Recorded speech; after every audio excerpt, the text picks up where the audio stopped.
and welcome to Late to School, a Flip Flappers Watchcast. I'm Lorena. And I'm Zach. And we're bad at intros. Our intro doesn't really pull you in Are any good way. Are any podcasters good at intros? What's good, Internet? No. Here's a good intro. Here's a teaser for things to come.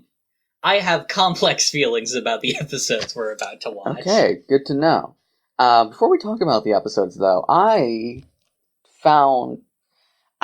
wouldn't say I did research. I kind of stumbled upon some information about Zach, the artist of the opening theme for Flip Flappers. Oh, okay. So Zach, Z-A-Q, if you recall. That's me. Has another song. One of her songs is called "Philosophy of Dear World." Okay. And that song is the opening theme for Maria the Virgin Witch, which is another anime. Okay. Obviously. But more importantly, it's in The Sims 4. What? If you have the City Living expansion, it adds an S-pop station. S-pop genre of music. Right, Sim-pop. Sim-pop. As opposed to pop in The Sims. Yes. Which is all Japanese tracks. It's J-pop. It's J-pop, but in Simlish. Mm-hmm. So you could go and listen to our friend Zach sing a Simlish song. Mm-hmm. A Simlish Japanese song. Mm-hmm. Just wanted that out there. Yeah. Just wanted to share that with you. Daruba Maikaze. Soul. Yeah. But with that out of the way, that it transitions to. Yeah. Segues. Which is weird. I mean, I guess I'm not. You know what? That's true. I am bad at that. I'm not doing it. So. Our first episode today is Pure XLR, which first aired October 20th, 2016. It was directed by Kiyotaka Oshiyama, who is the series director, with additional directing by Hiroshi Ikehata. Okay. Pure XLR is also the name of my favorite Ben 10 alien. Yeah, It's my favorite, It's my favorite mediocre Man of Action series from Cartoon Network. I don't know if Megas XLR was a Man of Action. I think it was. What is Man of Action? They did Ben 10. Oh, okay. And Generator Rex? Okay. That's a hell of a coincidence that they made a show called Megas XLR. And Accelerate is I don't know if they made... That might have been the Samurai Jack guy, who I don't care. Gandhi Tartakovsky? Gandhi? Sure. I don't like him enough to fair. Know his name. Valid. Anyway, so this episode starts sort of in media res. Yes. Remember how last time ended on sort of a cliffhanger? Well, it ended on a cliffhanger of them going to Pure Illusion, so... Yeah. This is not that time, though, it seems. No, it is. We'll get to it at the end of the episode. That is not true. I guarantee you. Okay. That makes no sense. Okay. But we see Papika. Yes. Wandering. In a desert. Uh-huh. That is clearly an alien desert. I think we see the, rings in the sky. Mm-hmm. I think we see... I don't know if we see them yet, but later we see, small planetoids in the upper atmosphere. She's wearing, Tatooine-style, tattered desert clothes. She's hiding from the Empire. Uh-huh. She's got to get the scavenged parts to, I don't remember that character's name. I was trying to make a joke about Rey.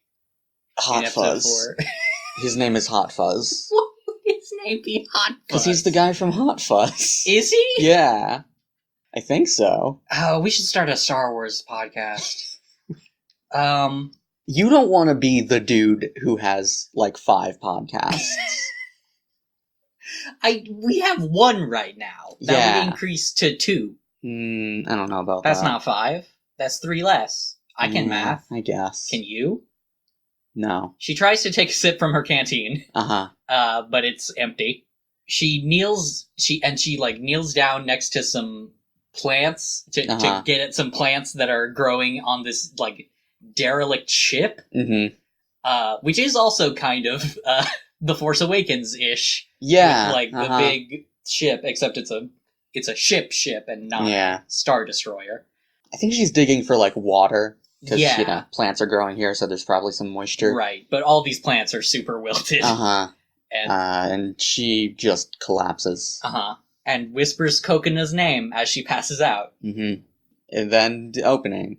Into the sky. Into the sky. Flip flap. No, that's the ending. And she wakes up in a hut. We do see, before the opening starts, we do see, like, a figure, like a short, one might say Jawa-like figure approaching her. And now when she wakes up, she's in a hut, and there's a bunch of these Jawa guys who all have like ceramic clay heads. Yeah. With like little eyes poking out of I think their heads are based on a certain type of Japanese statue, but I can't remember the name. Is it the same kind that gyroids are based off of? It might be, yeah. Okay, because they kind of reminded me of gyroids from Animal Crossing. And they're sort of just, like, gawking at her. Yes. And wondering if she even speaks their language. Yeah. Which is English/Japanese. Yes. And one holds up her, like, flip-flops and asks if they can sell them. Which... Wait, hang on. She doesn't wear shoes. Why was she wearing those? Desert, hot sands. I guess. You're right, though. That is weird that she would wear shoes here. She tries to get up, but she is held down by a literal ball and chain tied to her ankle. Yeah. And when I'm just gonna call them Jawas. Okay, fair enough. When the Jawas see her waking up, they run off and call for the chief. And Papika yells at them to come back. But there's still one Jawa here. Who is a small one with like a very cute pink dress, and she apologizes to Papika. Yeah, and says that they're afraid of her because people like you are rare in these parts, and asks Papika to promise not to be scary, which is a fun phrasing. Yeah, and then she breaks the chain. It does seem to, like, be broken. Yes, yeah, it seems to just be shattered. And gives Papika a jug of water. Also, she has broken the chain holding Papika down, but has not broken the, like, wooden cuffs that are holding her hands. Yeah. There's a really funny bit where you can see that the jug of water has, like, a cork with a straw through it, which isn't how corks work, I think. But Papika just throws that off and chugs the whole thing. But she is ravenous for more water. I think the word for that is parched. She's parched. Thirsty. Dehydrated. Okay. Fucking. I'm just trying thesaurus to help. Over here. Just trying to help you out, man. I feel like you can be ravenous for water. Probably. She tells the girl Jawa that she needs more water. Insert SpongeBob reference here. I don't care enough. Wait, what? The one SpongeBob episode where he needs water. Oh, right. And he has too much anxiety. Yeah. To ask for water, even though he's literally dying. Mood. Welcome to Millennial Humor, the podcast. Yeah, don't call us out like this. But Papika has no anxiety. Yeah. And asks for more water, and the girl leads her through this like clay village. I think all the houses are like sort of ceramic looking. They look like adobe by way of ceramics. Yeah. Is adobe ceramic? Adobe's a clay, so maybe it is. I guess maybe technically. I don't know how words work. No. I don't know how construction materials work. We don't know most things, I feel. I know if you heat up clay, it turns into bricks. Yeah. Anyway. Like Minecraft. Yeah, that was the joke. Well, I mean, that's also just true. I know. I didn't know that. I thought bricks were made of something else. Okay. Anyway. Cut all that. I will not. The girl sort of leads Papika through the village and explains that everyone gets a small portion of water, except for the people whose turn it is to water the plants and make the food and do laundry. And do laundry. Who get an extra portion so they can do their duties. Mm-hmm. And we don't get any expansion on that, but it's a really interesting bit of world building that apparently people take turns doing things in this community. Yeah. Which is neat. Yeah. These little clay people seem alright. Yeah. They'd want to sell her shoes, though. Well, they need money. Clay people gotta eat. Mm-hmm. And I think we get a brief cut here to some fucking Mad Max shit. Well, first of all, they do arrive at the well, and Papika thanks the girl, saying that she appreciates the help. And the girl doesn't have a mouth, so she doesn't smile, but she has like a happy expression on her eyes. And then we see Mad Max. Yeah, we see these like land ships. Yeah, just sort of zooming towards the camera. One might compare them to land crawlers. Sand crawlers. I don't think they're big enough to be sand crawlers. No, they do have people tied to them. Do they? Yeah, I didn't notice that. On big spikes. They could be corpses. Unclear. Well, witness me. Yeah. And there's just a big. It's not a Zeppelin. How would you describe this thing? Because I don't even remember this vessel, I don't think. It's kind of like a Viking longship, actually, because it has, like, multiple oars on the sides. Yes, and they have the drum thing going to keep the timing. Yeah. It's a very cool aesthetic. This version of Pure Illusion is very cool. Mm-hmm. Also, we see that all of these people just look like Mad Max fucking raiders. Yes. They also remind me a lot of Skeletor. That's fair. They have bluish, sort of dark blue bodysuits on. Yeah. They also have a very BDSM aesthetic. Yeah. Yes. So, Mad Max. And then we cut back. Papika is eating some cactus. Well, drinking from the cactus, I think. They're like little cactus buds. Mm-hmm. And the girl warns her that they're slightly poisonous, so don't drink too much. Which is extremely funny to me for some reason. I guess a lot of things are slightly poisonous if you think about it. Yeah.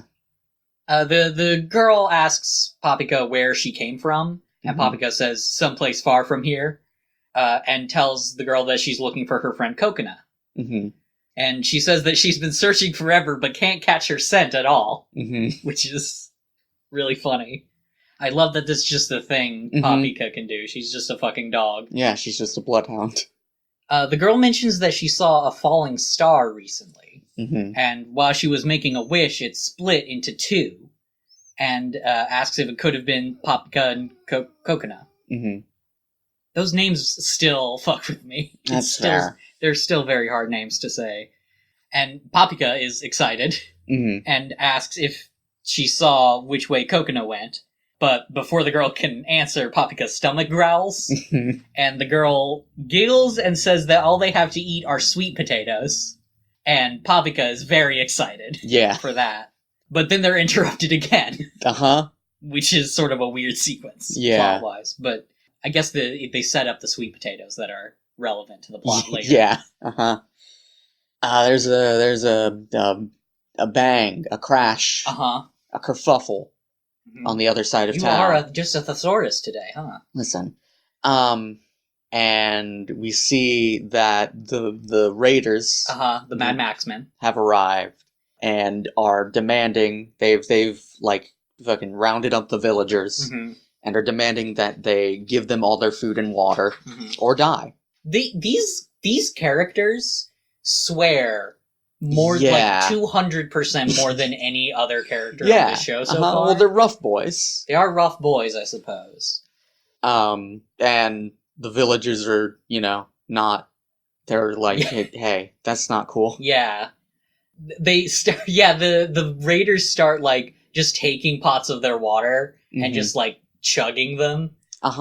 Which I guess is also what Papika did, but she was literally dehydrating. And she was given the water. Yes. A pair of them just decide to use it for some strange purposes. One of them holds out his fucking one piece. His pants. His belt line. But calling them pants is really underselling how much of just a fucking... God, what's the fucking word for that? A diaper? It's kind of a diaper, You're right. It's kind of a diaper. He holds out his diaper and his friend just pours the fucking water onto his dick. Which is not a good use of water, I think. No. It's very... Unless his dick is really dirty. This is sacred water also. It is sacred water, yeah. The chief comes out. Don't put your dick in the sacred water. Don't. The chief comes out. What? Don't put your dick in the sacred... I was agreeing. Oh, okay. I thought you were saying, don't tell me to say you can't put your dick in the sacred water. No. The chief comes out. Yes. He has a big hat. Yeah. You can tell he's the chief because he has a big hat. All of the Jawas have, 3 points on their head. Yeah. And the chief's middle point is much taller than the others. I'm making gestures with my hands as if this isn't a podcast. And he asks the raiders to please have mercy, because they don't have a lot of resources here. And one of them is just not having it and tells him to shut up and then shoots him with a crossbow bolt. Yeah. They have crossbows also. Yeah. I really do love the aesthetic of both these groups of characters. The rest of the villagers are horrified. Yes. But we see that the chief wasn't killed. No. He was saved by Papika. Yes. Who grabbed the crossbow bolt out of the air. Mm-hmm. Her hands are still bound. Yes. We see that she is right in front of the chief and is just holding this crossbow bolt and then snaps it in two. And throws the pieces away. And the raider men, the madmaxian, are upset at this and call her a bitch. Yep. And one of them is like, who the hell do you think you are? And she's just like, Papika. I love that running joke of just people being like, who the hell are you? And then she's just like, I'm Papika. The chief tries to start to say something, probably to sort of try to broker some sort of peace. Mm-hmm. But the raiders just start mocking Papika. Yeah. And then a large man is here. A very large man is here. Who is that large man? Who could say? Who could say? It's big boy season on this episode of Flip Flappers. And this man has a hook for a hand. And his face, so his head is big, but his face is the same size as the other boys. Wait, is it? I didn't notice this at all. He has the face mask, the same face mask they have, but it's the same. Okay. It's like the same size, but his head is much bigger, so I can only imagine he has a very tiny face under all of that, which is just a fantastic image. Yeah. And he just makes fun of Papika a lot, and tries to squish her with his hook. And it, goes into the sand. There's a big dust cloud and the sand and everything. But when it clears, Papika has not been squished. No. She is not there anymore. She is behind him. Mm-hmm. And I should point out, he does, every time this large man tries to kill Papika, he yells, "Shake for me!" Yeah. Which is nothing. It's nothing. That's not a... You don't shake when you are he's calling her a dog. He calls her a dog at some point. Yeah, he does. He calls her a cute little puppy dog. Yeah. Which is still nothing. It's still nothing. I guess shake like handshake. Well, yeah, like with the dog. You get a dog to shake, Like the trick. Yeah, no, I know. I'm just saying, it's just a few leaps. Yeah. It's a few logical leaps. And then he tries again and says, "Let's do this again. I said shake!" And then Papika just flicks his hook. Mm-hmm. And says, "Sit, boy." Uh-huh. And he falls over, unconscious. Yeah. For the record, this guy is like 50 feet tall. Yeah. Like, at least 30. At least 30 feet tall. It is big boy season, but I do not think I would get myself him. Yeah. I don't like this big man. That's all I'm saying. That's such a fucking sentence. Yeah. The other guys are panicking. Uh-huh. The raiders they've clearly taken out their largest man. Mm-hmm. How'd he fit on that boat? Well, the long ship is pretty big. I guess. But then there's a purple plasma bolt. Yeah. That hits a house in the village. Uh-huh. And just wrecks it. Mm-hmm. Someone is just firing purple plasma bolts. Yeah, I think we from get the ship. We get a close-up of, like, a sawed-off shotgun. Yes. And this mysterious figure fires one at Papika, which just destroys the wooden binds that her hands were in, which is pretty great. And the men cheer, "It's Master Kokona! Show us your power, Master Kokona!" Mm-hmm. And we see a masked figure leaving the ship, wearing Kokona's school uniform, and what you describe in your notes as a Rorschach mask. Yeah, which I would say is accurate. Yeah. It's like Rorschach meets Hellraiser. Yes, yeah, that's exactly it. This version of Pure Illusion is just a bunch of movie references. Uh-huh. And she just, Reaper style, just sort of tosses one shotgun away and pulls out another shotgun. And Papika is dismayed. Uh-huh. And the chief says something about the mask. Yeah. He says that he's like, "That mask." But he doesn't really finish his thought. No. That's a lot of him in this episode, is just starting to say things and then not getting to finish. Uh-huh. Or choosing not to finish. And then Kokona starts firing at the village again. Uh-huh. And destroying lots of buildings, and the well, also. Mm-hmm. I think we see a shot of an outdoor cantina that she destroys, but all the people there are drunk on water and don't care. Maybe it's like, it's cactus juice. Yeah, maybe. It's the quenchiest. Uh-huh, yeah, it's cactus juice. That's what the girl meant by "it's slightly poisonous." Yeah. She meant it's alcoholic. Yeah. I mean, yeah, that's what alcohol is. Yeah, uh-huh. And then Kokona starts, stepping up to Papika, and then, again, throws the second shotgun on the ground. I guess those things are just... It's a double-barrel shotgun, but it doesn't only fire 2 bolts. No. So I don't know what's going on there. Yeah. And Papika is like, "Kokona? No. You aren't her. You must pay. I hate your guts!" Uh-huh. And then Papika teleports. She either teleports or goes really fast. Yes. And tries to punch this fake Kokona. Mm-hmm. But Kokona just punches her. Mm-hmm. Right in the stomach, which sends Papika flying. This is the most, Dragon Ball-ass fight scene. I'm glad that you independently came to that conclusion, because that is what everyone says about this episode. Okay. Yeah, she, flies up. Papika gets, sent up into the air and, Team Rocket's blasting off. Mm-hmm. Again. Away. Is it again? It's away? Again, yeah. Okay. It's been so long. Kokona leaps after her. Mm-hmm. And all the Mad Max men cheer. Uh-huh. And the villagers are very afraid. There's a translation change here that I'm kind of disappointed by. Uh-huh. In the subtitled version, they cheer "Boss Lady," but here they just cheer "Master," which, I guess you gotta match. I don't know if Boss Lady would have matched the timing of that scene, but I mean, as we've I hope they at least tried.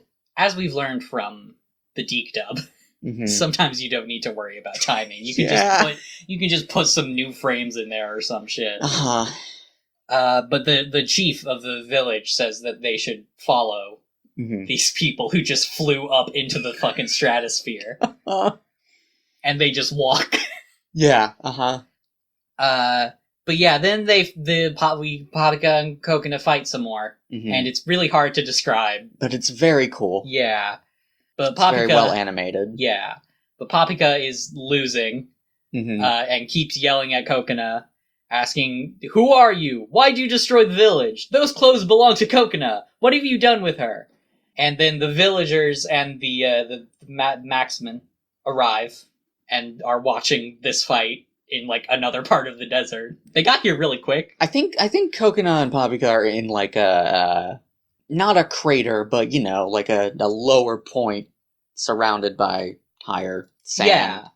The villagers in a valley of sorts. Yeah, the villagers in a grotto. No. The villagers and the raiders are watching from up above. Yeah.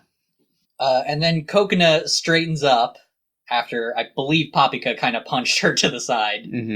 And the chief apparently knows what the fuck is happening. Yeah, Coconut starts doing, like, poses. Yeah, a powerful stance. What the chief says. Sure. The chief says, "Oh no, it's the Gen Mushinken," which means illusory divine fist, apparently. Okay. "Keep your eyes focused. We are about to witness the consciousness of this world. What some call the mysterious dance of miracles is about to be displayed before us." Yeah. And then Coconut and Paprika sort of circle each other. And Paprika screams. Yes, and goes Super Saiyan. She activates her powers, as we've seen before. Her hair turns blue. And they both fly into the air and continue fighting in the air. While they're fighting in the air, Paprika apparently gets a whiff and is like, "Wait, that's scent!" And while she is distracted by that, Coconut just punches her straight to the ground.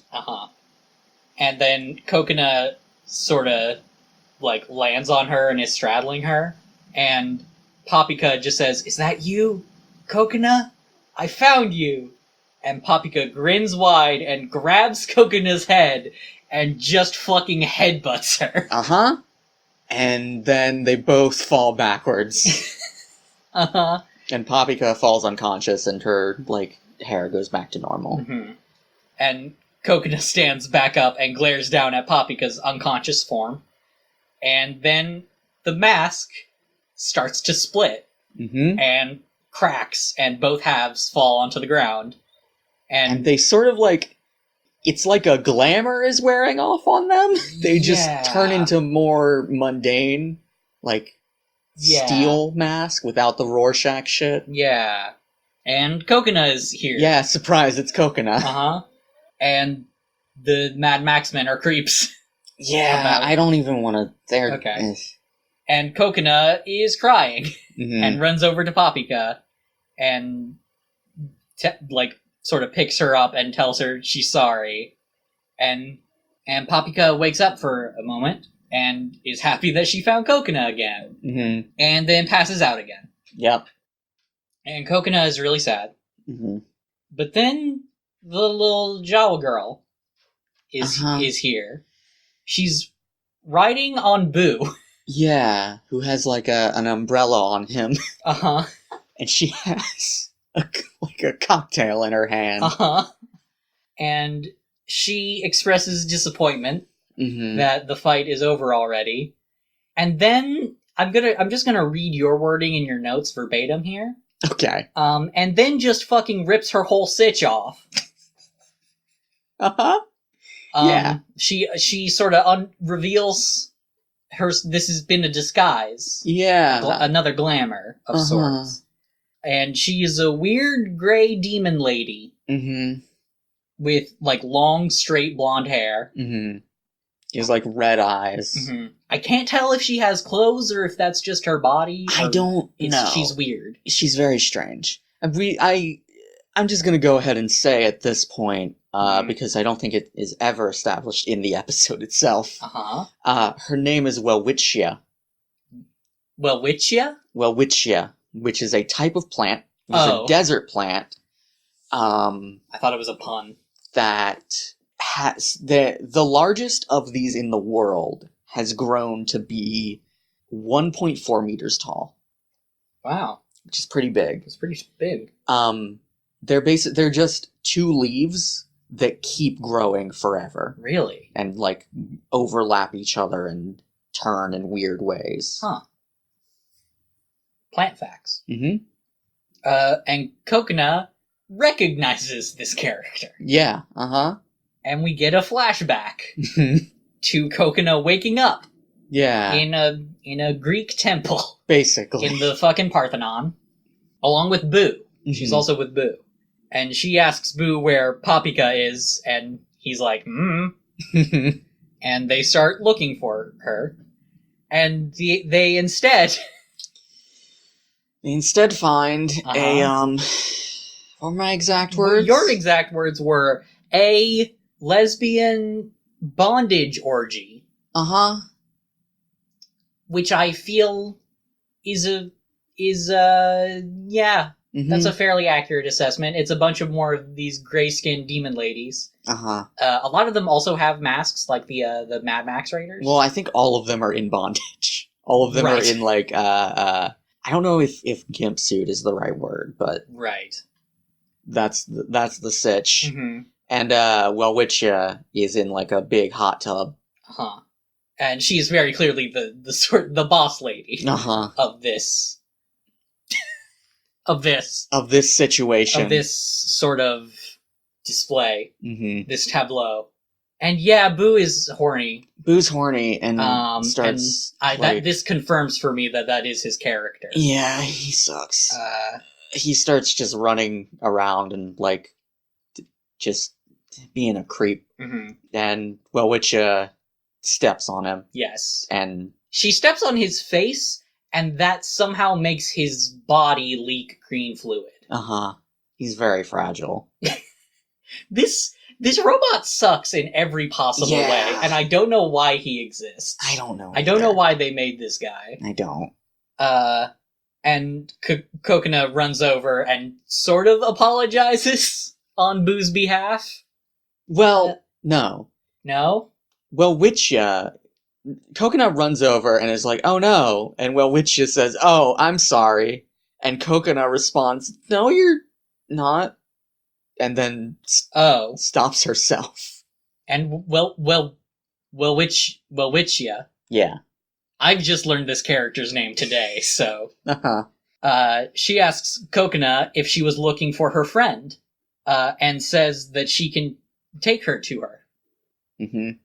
And then two of the bondage ladies sort of come up beside Kokona while she's distracted and just slam the mask onto her. Yep. Then we come back to the present. And Kokona is very upset and asks Welwitschia why she would do this to her. And Welwitschia says that she was bored. Yeah. I guess you would be if you had, like, 30 fucking harem girls. Would you? I feel like boredness increases exponentially per number of frequent sexual partner you have. I feel like that's not true. Are you sure? Now, I can't speak from experience with even one, but I don't think that's the case. Okay. I just feel like you get jaded. Okay. But yeah, Welwitschia says that she was bored and just wanted to play with Kokona and her feisty little friend. And Kokona is mad at this. Mm-hmm. And is very worried about having hurt Papika. And the demon lady, Welwitschia, I forgot that I had just learned her name, is just kind of a prick about it. I don't know if I should read this whole sort of monologue. There's a more important monologue later, so we can skip this part. But she is like, the mask amplifies your existing feelings. Coconut deep down must have wanted to punch Nope. Coconut deep down must have wanted to punch Paprika. Yeah. And then Boo, who is clearly, like, under Welwitchia's I control. think we see his eye says servant. He's been reprogrammed. Mm-hmm. Just picks up Coconut by the neck. Yep. And starts choking her. Mm-hmm. While Welwitchia is still sort of trying to gloat, but she is interrupted by a crossbow bolt piercing her shoulder. Uh-huh. And in the distance are, like, a trio of the madmaxian who are just like, hey, let go of the master! Mm-hmm. Let go of the boss lady. And Welwitchia is just kind of annoyed at this and just kind of... She throws her cocktail to the ground. She, like, pulls the bolt out of her shoulder, just very nonchalantly. I think she like, just kind of squeezes her shoulder, and it pops out on its own. Uh-huh. Which is my favorite, like, aesthetic of, like... Yeah. Like, regenerative ability. And she attacks the men with a tentacle that just sort of comes out of her thigh. Yeah. A lot of thighs in this show. A lot of thigh focus. We'll talk about that. Yeah, we will. We see a shot of the villagers using the distraction to sort of drag Paprika away to safety. Yeah. It's very funny that all of these villagers have sort of latched onto Paprika, even though the only one who spent any significant time with her wasn't one of them. Yes. It was just Welwitchia. Yeah. Oh, I should say, Welwitchia's voice actress. Oh, okay, yeah. I only mention this because she also voices another character in the show, is Kira Vincent Davis. Okay. Who is Osaka in Azumanga Daioh, and Reno Rando in Best Student Council, which is a very good show that I don't think anyone has ever watched, except for me. Maybe we'll watch it on the show.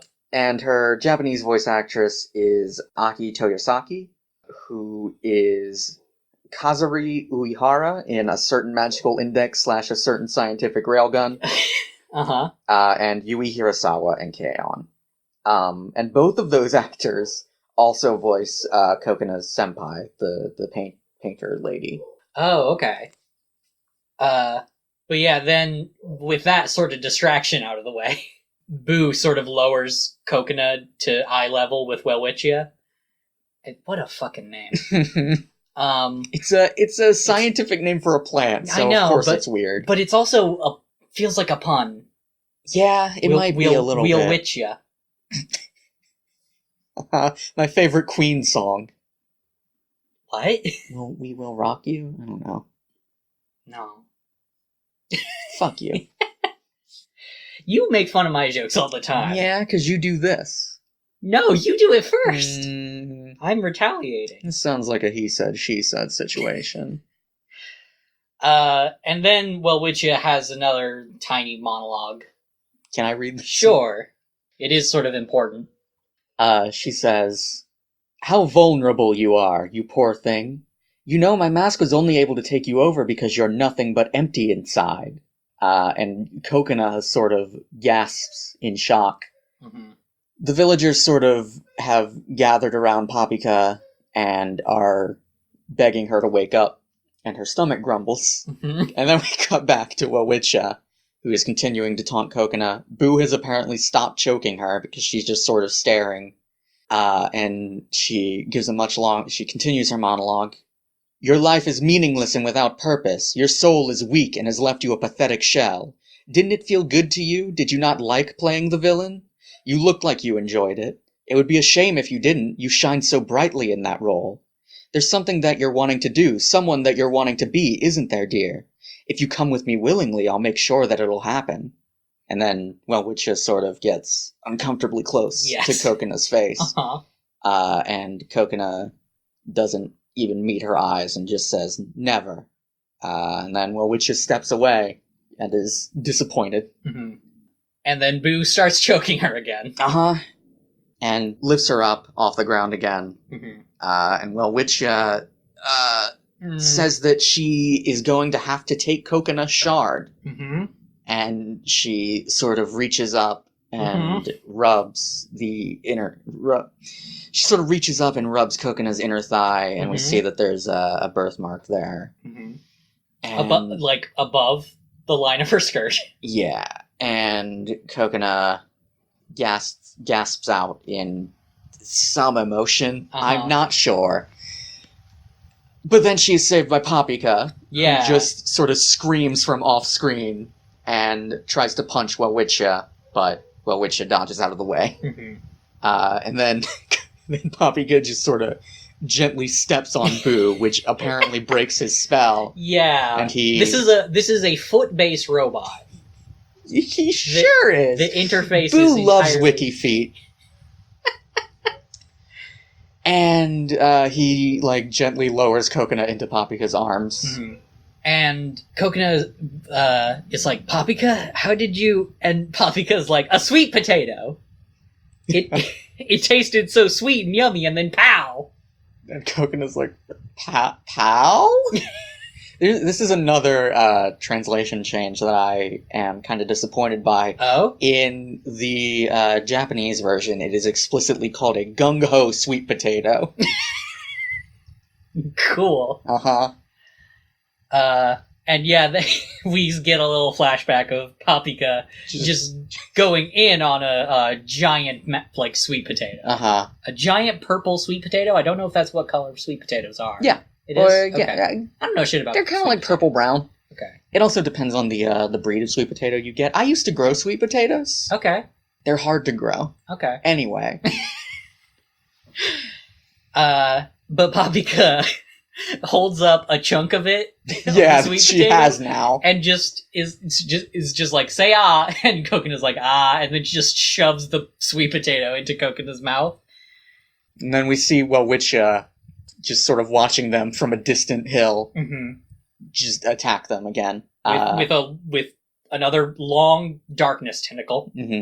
But we see under the dust, sort of, that Paprika and Cocona's... Well, Paprika's powers were already on, I guess, right. But Cocona's have activated now. Yes. This is the first moment I noticed, there's a shot of them looking at each other. This is the first time I noticed, when they're powered up, their hair and eyes are the opposite colors of each other. Paprika has blue hair and purple eyes, and Coconut has purple hair and blue eyes. Yes. I think Coconut normally has brown eyes, so Paprika's eyes aren't a exact match, but yeah.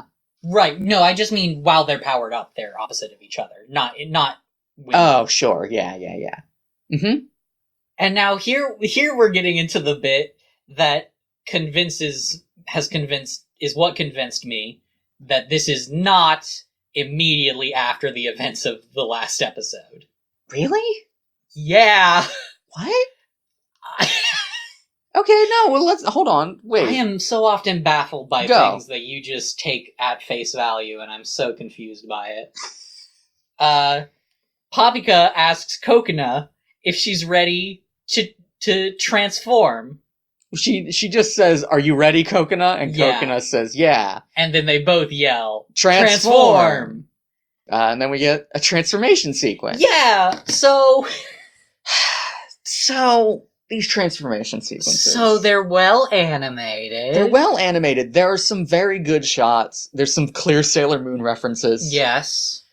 But there are some aspects of them.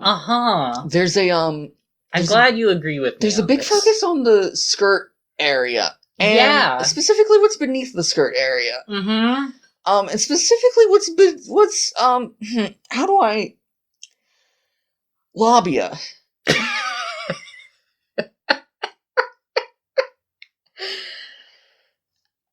And it's bad. It's really bad. It's really bad and unnecessary. And really distracting. So that's one complex feeling. Do you have anything else to say about the transformation sequences? God, they're so pretty and they fucking ruined them. The music is great. Really annoying. Yeah. But they finish transforming. Their outfits are really good, though. Yeah. Aside from, when they leave the transformation sequences and the animators decide to stop drawing the labia, they're good. Yeah. I like them. They're alright. They have an aesthetic to them that is... I like their sort of bug wings. There's a big butterfly motif. I guess. Okay. They didn't really look like butterfly wings to me, but okay. Well, at the end of the transformation sequence, there's like a butterfly over. Oh, I didn't notice that. And I think Papika has like a butterfly hairpin. Okay. But anyway, they are now pure blade and pure barrier. And they have some speeches. They have some speeches. Who do you want to be? I'll be Papika. Okay. Papika says, "My one true-hearted passion shields all. Pure barrier." And Kokona says, "I will cut, slice, and slay them all. Pure blade." "Take heed, wicked flower of pure illusion. We will pluck you right off your vine." And then they do a fucking JoJo pose. Yeah. The villagers are very impressed at this, also. Also, well, I guess it's not really a rhyme. They just say all. They both say, they end their things with all, the first thing. Yeah, So yeah, now it's a magical girl anime. In case you were worried. Now, why did this convince you that this must take place later? How did they know to do this? The gung-ho sweet potato. It gave them the power and energy. No. What the fuck are you talking about? They were so hyped up that they just they learned a transformation sequence? Yeah. That's nothing. Yeah. You are nonsense. Okay. This is not immediately... This cannot be.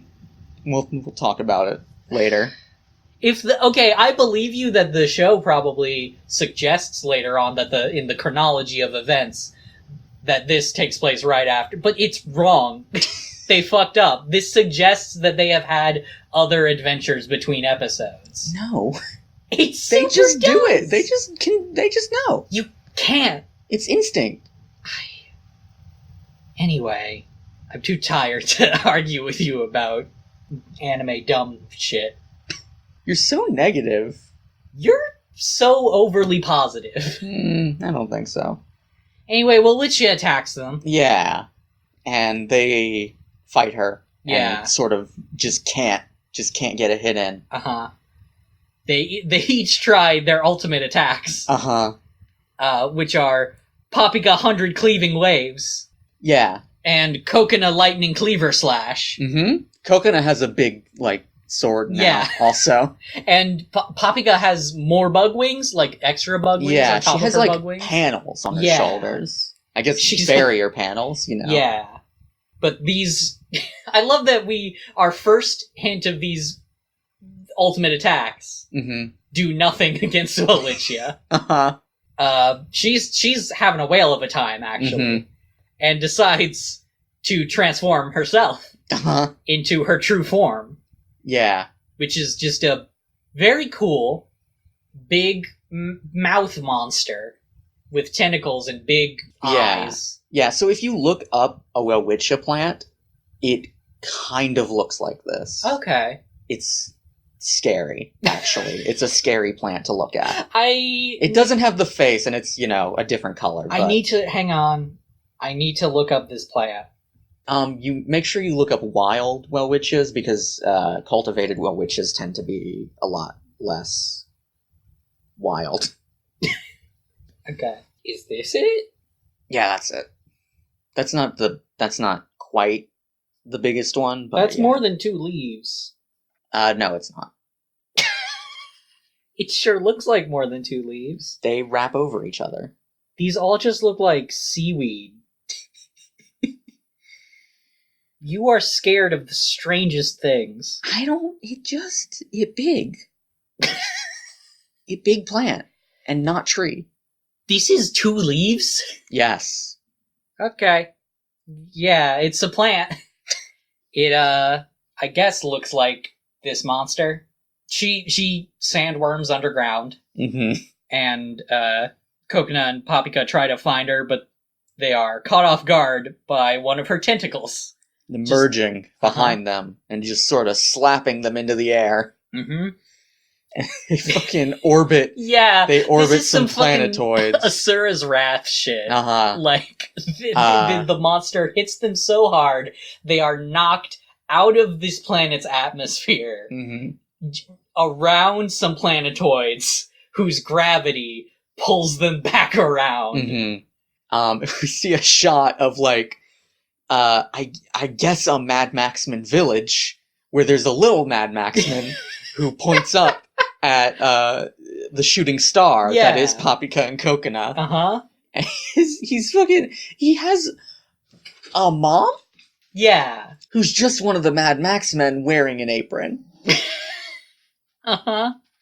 But they fall back to Earth and fucking slam into Welwitschia. Yep.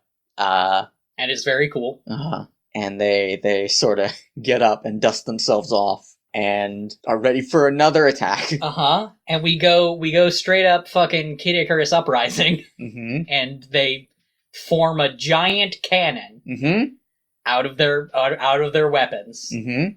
And Paprika, like, Coconut aims it and Paprika loads it with, like, her energy. Mm-hmm. And they fire at Welwitschia, who also fires a laser. And, it's, Priori Incantatem. What? Priori Incantatem. Is that a Harry Potter thing? Yeah. Okay. Of course it is. I don't know. It's when you you hit with a spell, but when two wands have the same core. We're not doing this. Okay. It's when Harry and Voldemort. Yeah, I know. I didn't know that had a name. Yeah, it's Priori Incantatem. Okay. So that's not a specific spell. That's just a name for that phenomenon. Yes. Exactly. Okay. And yeah, they do that, and then this is also Sailor Moon. Yeah. Also did that in Sailor Moon. And then Paprika and Coconut shout full blast power. Uh-huh. And they overtake Welwitsch's laser and fucking annihilate her. Yeah.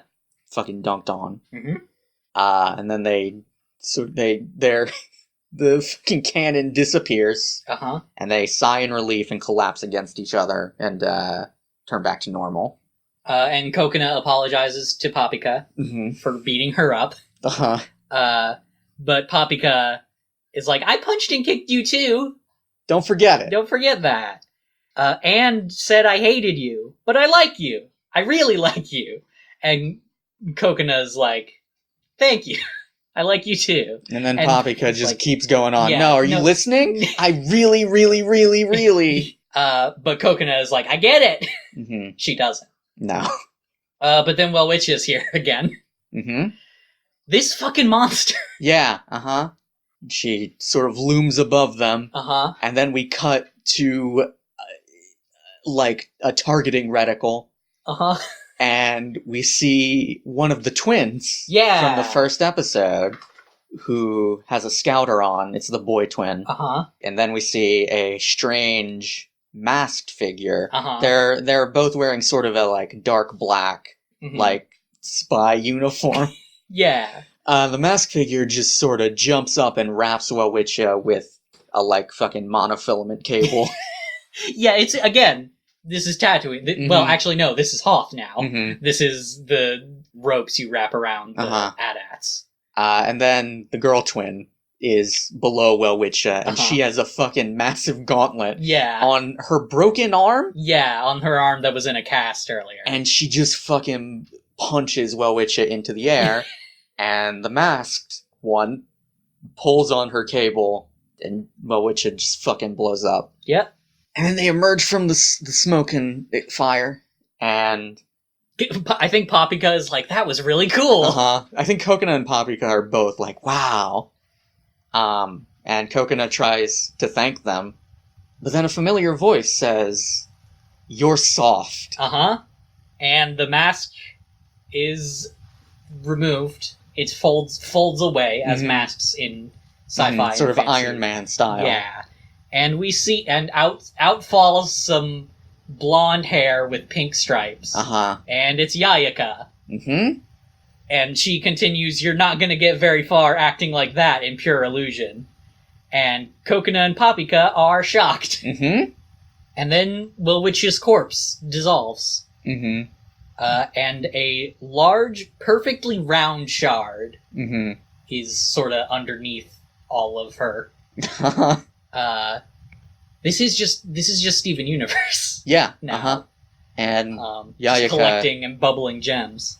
Yayaka picks it up, but Papika is upset. Yeah, because that's their shard. Yeah, they kill Stole. These Yayaka and the twins kill Stole.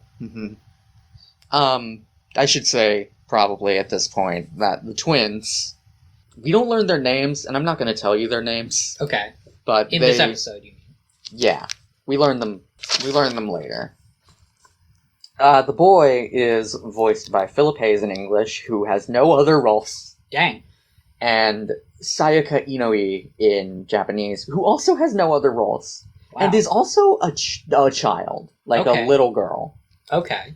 The girl is voiced by Carly Mosier, who is Utsutsu in Gatchaman Crowds, and Toko Fukawa in Danganronpa. Okay. In Japanese, she is voiced by Airi Toshino, who also has no other roles. Okay. They got a couple literal children to be these two children. Airi Toshino was 14, I think, when the show came out. Okay. So, yeah, but they got literal children. The boy twin asks Kokona how she's able to transform, and the girl twin threatens them with her gauntlet. But Yayaka tells them it's time to leave because they have the amorphous. They don't call them shards. No, they're amorphous. And Yayaka wishes them good luck getting back to where they entered from, because clearly if they fell from orbit... It's pretty high up. Pretty high up. And then the boy has a little fucking lipstick canister that he twists open and throws on the ground, and that makes a new portal. And that is tech that our heroines do not have access to. Not at all. And the three of them sort of jump into the hole. And Papika rushes over to try and follow them. She just pokes her head and an arm in. And just sort of spaghettis through. And she comes out on the other side in a strange white room with there's a crowd of how would you describe the garb of these people? I'm glad you asked. I would describe them as sci-fi Ku Klux Klan. Yep. That's not intentional, I don't think. Okay. It's just an unfortunate coincidence. Okay.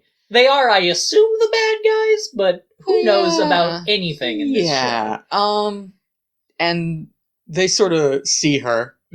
Also, they are not the only ones here, though. Right, because there's also the robots. Yeah, from the first episode. Yep. And Papika's Kokona calls to Papika, and Papika just sort of pulls herself back into Pure Illusion.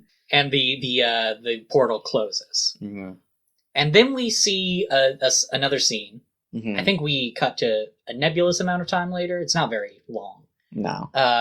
We see Yayaka and the twins, who are kneeling in front of a man in a white robe.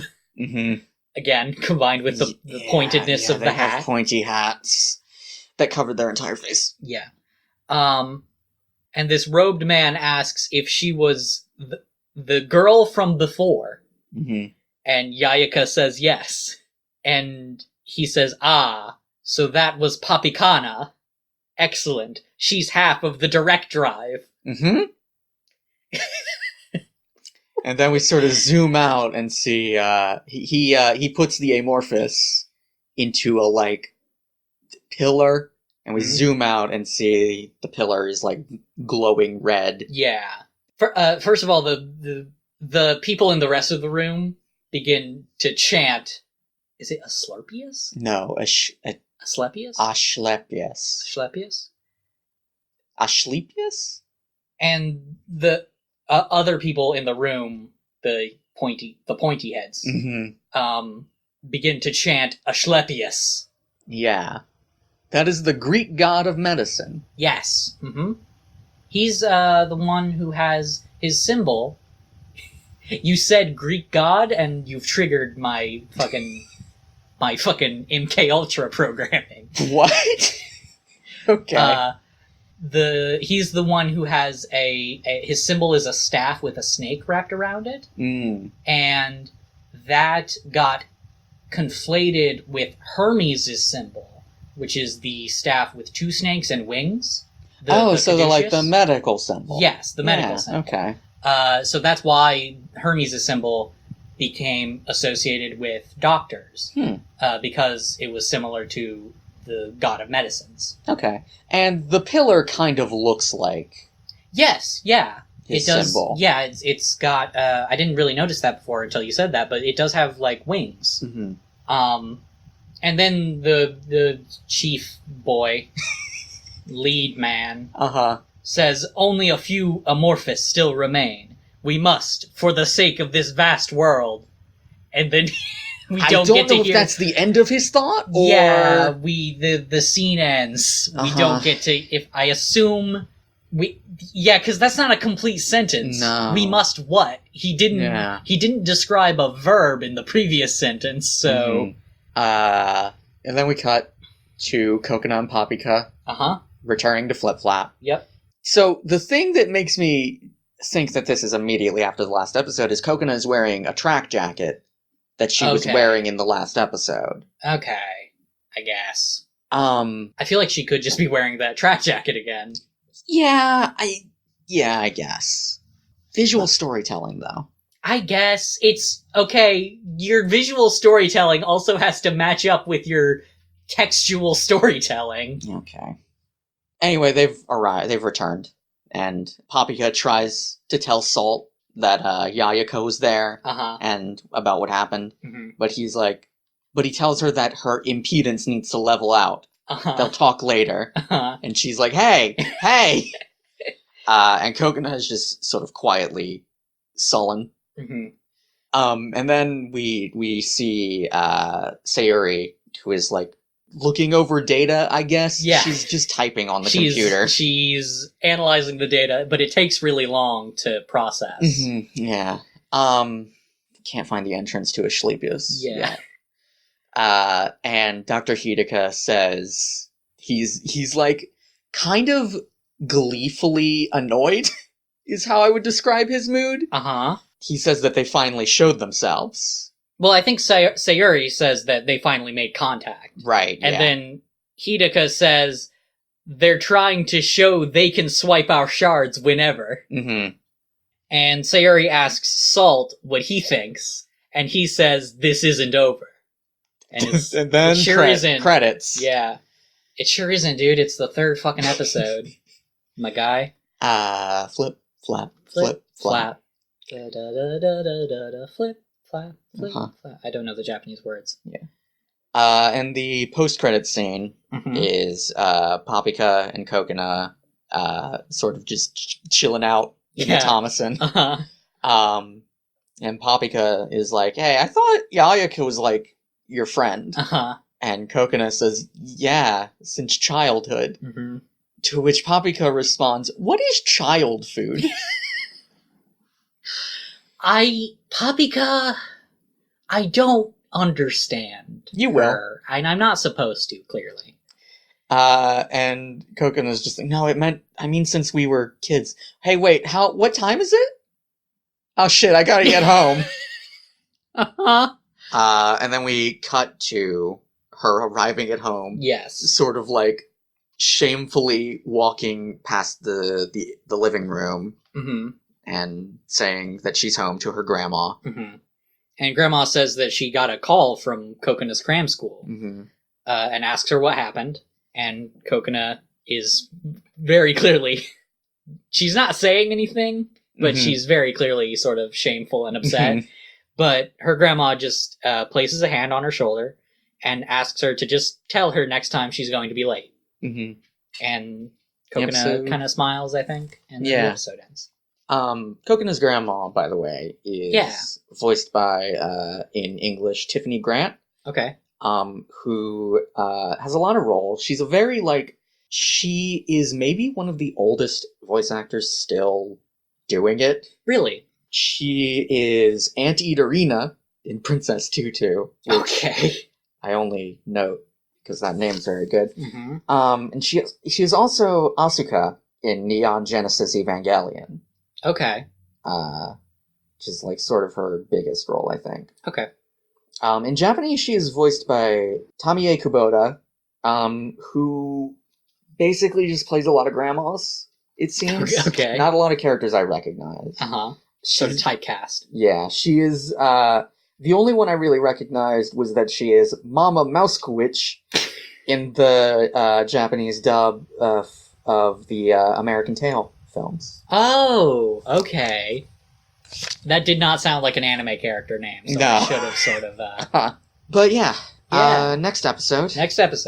Next episode is Pure Equalization, which was directed by Kiyotaka Oshiyama and co-directed by Masayuki Sakui. It first aired October 27th, 2016. So this episode opens... This does seem to open right after. Yeah, at least. I'm sure the first one is also supposed to, but I'm just annoyed. And Hideka is lecturing the girls.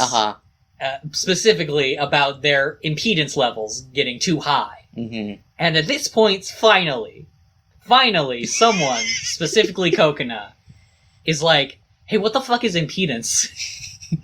And Papika is like, it's your emotions. Mm-hmm. And Hideka sort of explains that you need your impedance to be in sync with each other to perform a full transformation. Mm-hmm. But ideally, it should be as close to 0 as possible for both of them. Mm-hmm. And Papika complains that, hey, Yayaka took our fucking shard. We were upset.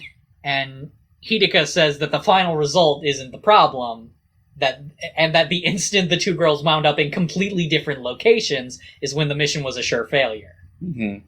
And then, as he's sort of talking about this, Boo brings Papika a school uniform. In, a little box. Yep. And Kokona's like, hey, that's my school uniform. And Papika is very excited that they, matchies, twinsies. Mm-hmm. Yeah. And immediately starts changing. Yeah. And Kokona tries to stop her from doing that. Sayuri covers Boo's eye. And she says that, Sayuri says that going from the outside in is the best way to handle this. And I don't know what the fuck that means. And then Hideka says that I think it's in everyone's best interest if you two live together for a period of time.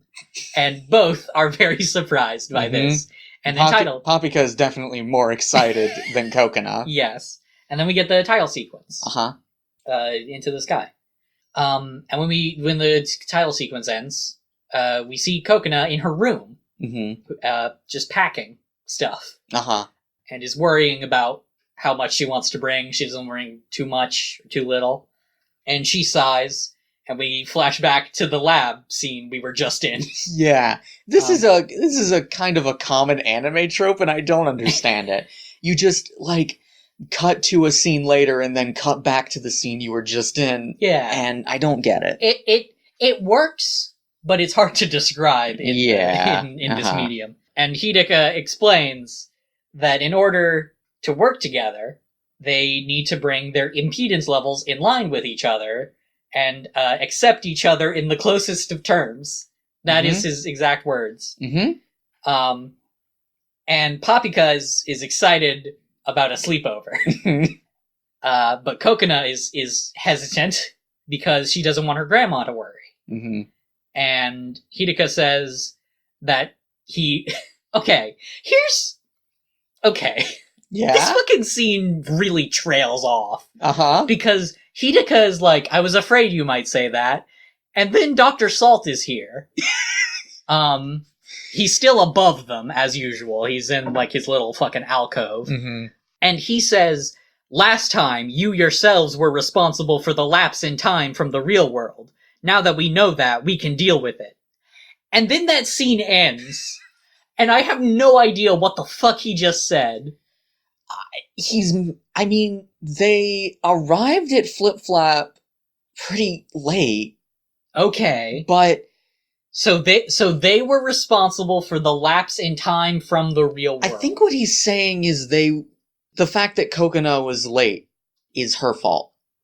Okay. Now that we know that, we can deal with it. Yeah, I don't know how... I don't know. I don't know. Salt is, I think, just kind of bullshitting everything he says. I love the idea that Salt has as much of an idea about what's going on as Coconut does, but is just very confident. Mm-hmm. And then we come back to to Coconut in her room. Mm-hmm. And again, just another kind of confusing line. Grandma comes in and says, "Are you opening up a shop in here?" Well, she has a lot of stuff laid out on her bed, I guess. I guess?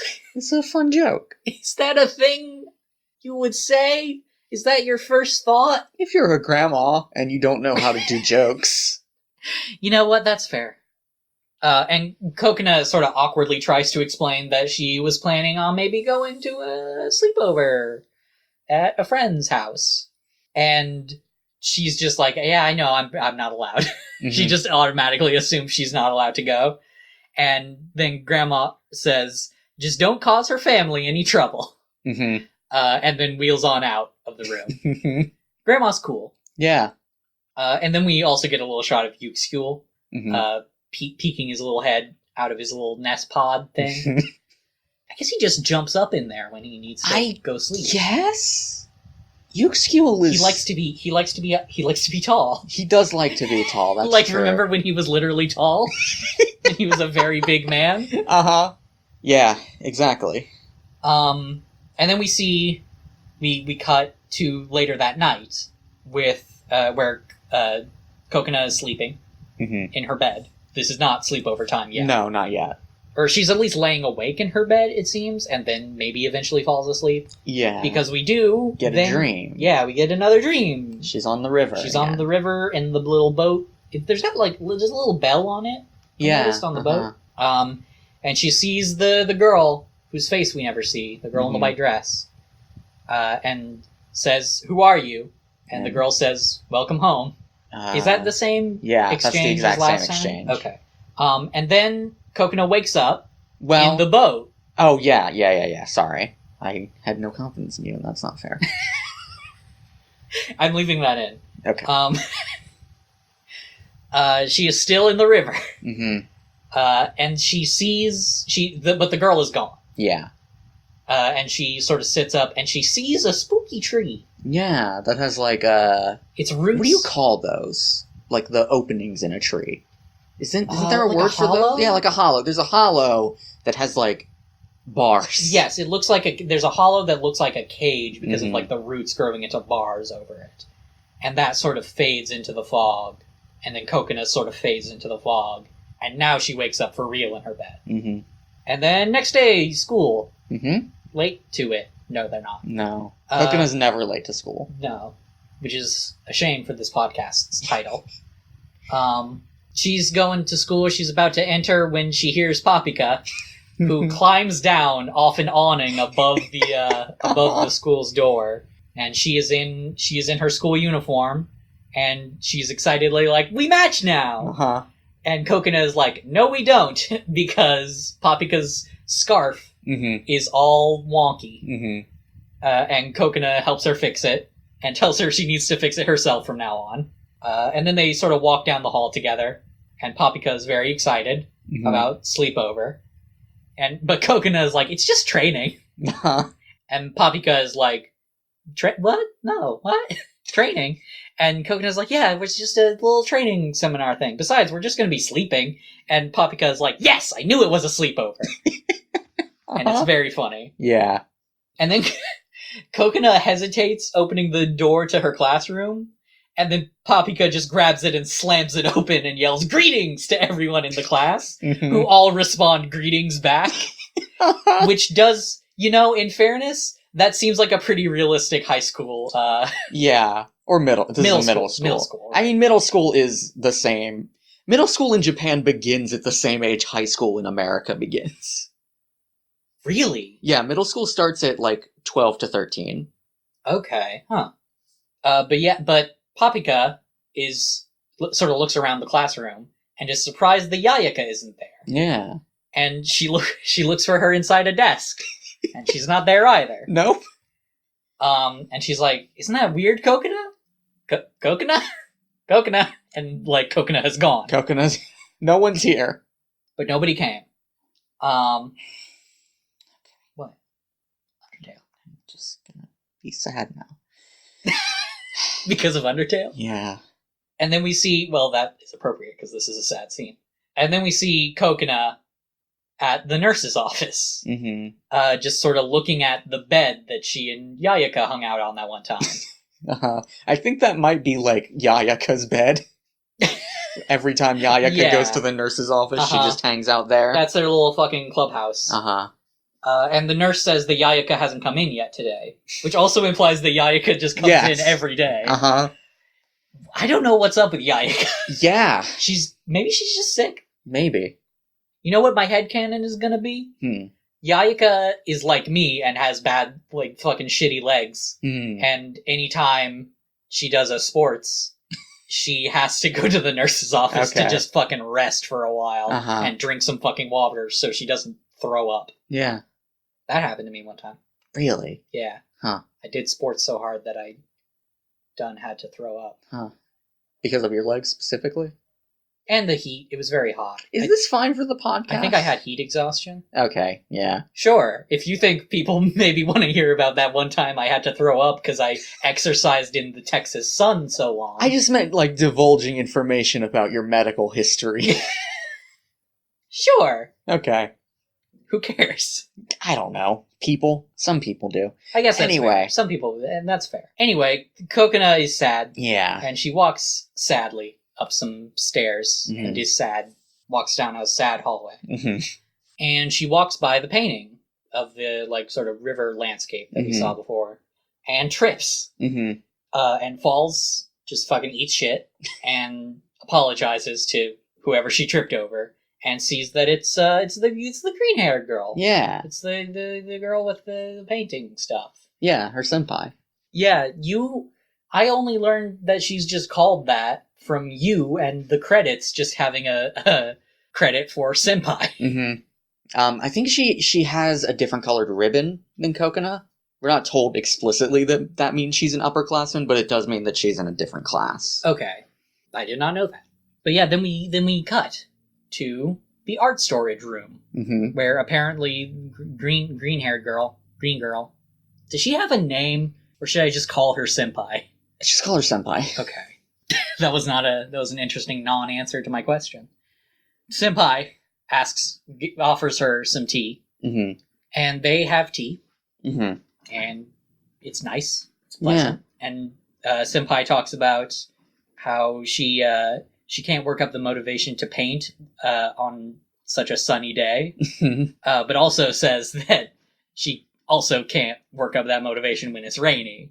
You have to have perfect in-between days, which are hard to come by. And it's a nice little quiet scene. And then Papika bursts the fuck in, and yells to Coconut that class is starting, and starts to just drag her out. And Coconut apologizes to Senpai and asks if she can come by again sometime, but is being dragged into the... It's like, can I come by again sometime? But we see this shot of, Senpai just smiling at them leaving. Not, in a rude way. No, oh, that's cute. Yeah. And then we cut to later. Papika and Coconut are talking about where they want to eat lunch. And they see Yayaka in the hall. Also, I think this is the first time we see that apparently the quad is above the school? Is on the roof? Because they exit. Because they exit from a stairwell that is built under a hill. Yeah. So, that's strange. That's weird. But yeah, they see Yayaka. And Papika is angry and starts demanding why she took the shard, but Yayaka just grabs Papika's face to shut her up, and tells her that they shouldn't talk about this here. And they cut to the quad, where Papika and Kokona are on a bench eating their lunch, and meanwhile, Yayaka is like 20 feet behind them, leaning on a pole, eating a cake. Yeah, And Papika asks her, they are having a conversation, apparently, at this distance. Papika asks her if, she's collecting the shards too, and Yayaka says that she's been looking for them way before Papika and Kokona started. And Papika asks, do you have a bunch of them already? And Yayaka says, is there something you want to say to me? With that pause. And it's... that means something? I don't know what, but it definitely means something. And then Kokona says, all you eat are pastries. And Yayaka says, you're soft. Which is just... I don't... This conversation... Characters don't have, conversations. They just say things at each other. Yeah, I mean, that's kind of... That makes sense for Yayaka. I guess. But then Yayaka asks if they want to come with her. Since greater numbers would help them find the amorphous much easier. And Kokona asks if what she's saying is that she wants them to join her group. But before Yayaka can even answer that question, Papika just bursts up and is like, nope! No way! No! No! And Yayaka is like, yeah, I figured, and just starts walking away. But Kokona stops her and asks why she's looking for the shards. And Yayaka just says... World domination. We also Utna now, I guess. The shards will give us the power to revolutionize the world. Break the egg shell. Fuck. Smash the world shell. God damn it. Don't show me up like this. And... so yeah, the others are like, huh? And Yayaka's just like, you really don't know anything, do you? And then just walks off. And Papika tries to stop her, but Yayaka just dodges out of the way and immediately trips Papika. And then keeps walking. And Papika stands up and yells that she hates her. And anger eats her onigiri. Just shoves it into her maw. Does she have her fucking super onigiri? I think yes. It's just a pretty big ball. Yeah. It's not even shaped. It's just a ball. I think there is the seaweed. Yeah. On it. But it's small. It's pretty small. It's the normal size, but it's very small on this massive ball of rice. And while she just inhale that rice ball, Kokona is just sad. I too have inhaled a rice ball in anger at a few times in my life. Have you? No. I've never had rice. Oh, okay. Of any sort. Wait, actually. really? Yeah. Huh. Okay. I probably should try it. I doubt I would like it, but I should, It's different. It's different from noodles. He doesn't. I figured. Zachary does not like noodles. I do not. Which I'm not saying to shame him. Just it's yes, different from noodles. Doesn't make any sense unless you know that. Listen. It's a texture thing. No, I was not lying. I am not shaming you. Okay. You shame me about so many things that I but I'm not going to shame you about your dietary preferences. Okay. Except for the fact that you don't eat real food. Cut that out. No. Ketchup hating motherfucker. Anyway. Kokona's sad. Kokona is sad. And then later, a nebulous amount of time later, Papika leads Kokona back into the woods. As you do. Yeah. Coconut is like, shouldn't, I thought, weren't we supposed to go to Flip Flap? And Paprika's like, nah, come on. And they go to the pipe. Mm-hmm. This show is so fucking weird. Uh-huh. The pipe is decked out. Uh-huh. Paprika has, at some point, decorated the pipe and the area surrounding the pipe. Mm-hmm. There is leaves at the sort of ends of the pipe. Mm-hmm. I think there's an umbrella. Yeah. Over the top sort of hole of the pipe. Mm-hmm. There's gotta have a roof. Yeah, there's a bunch of, like, weird, like, wireframe sculpture, just, like... I didn't even notice those. Not new age, postmodern art that Paprika has made, just arranged around the pipe. They look kind of like antennae, like satellite antennae almost. Mm-hmm. And Paprika insists that she come in. She goes into the fucking cotton... Yeah, the pipe has like a cotton entrance, a cotton doorway.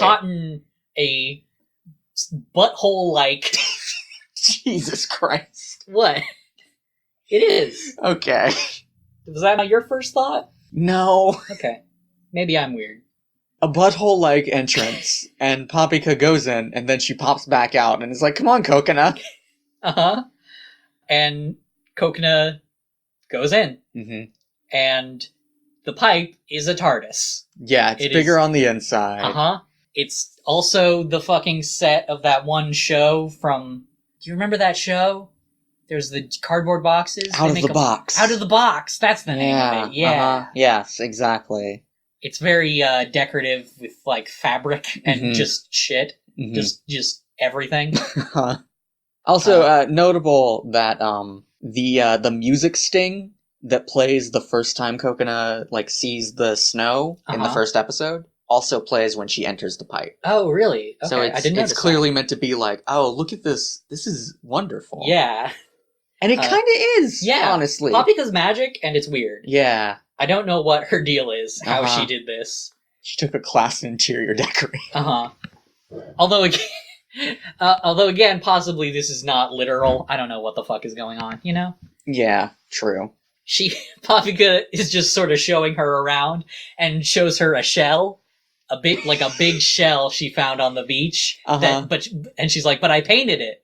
And it's got, like, stripes on it. And she's like, and Coconut's like, oh, cool. And then a giant purple, like, fucking lobster, like a lobster-sized hermit crab. I think it's a hermit crab. Yeah, it is a hermit crab. But it's a big one. Yeah, it's the size of a lobster. Comes out of this big shell, and they're like, oh! Paprika says, oh, someone was living in there. So Paprika just has a pet now, I guess. She has a roommate. She has a roommate and Boo. And Boo. Whatever Boo is. Yeah. And a Uxkule. Because also, she reaches into her fucking piles of fabric and pulls out one Uxkule. She pulls out Uxkule. Who is covered in blue paint, I think. Has just, like, found himself into a... I think it might just be the lighting making him look weird. And she just says Uxkule's here. And Coconut's like, Uxkule! And then we see a scene of them, like, sort of outside the pipe. And Coconut is holding Uxkule and chastising him for following them. Especially since they're not even going back home tonight. So she can't bring him back to his little terrarium.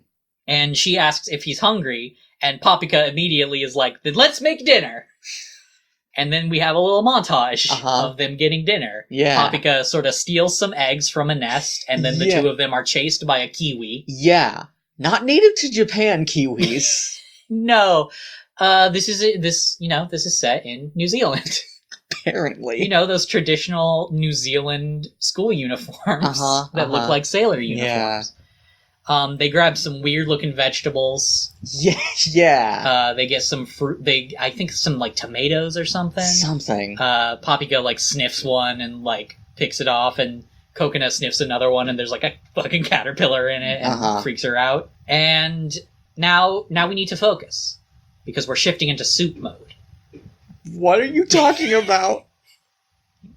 It's soup. It's soup time. Now there's soup. They've made a soup. We cut to them having made a soup. Yeah?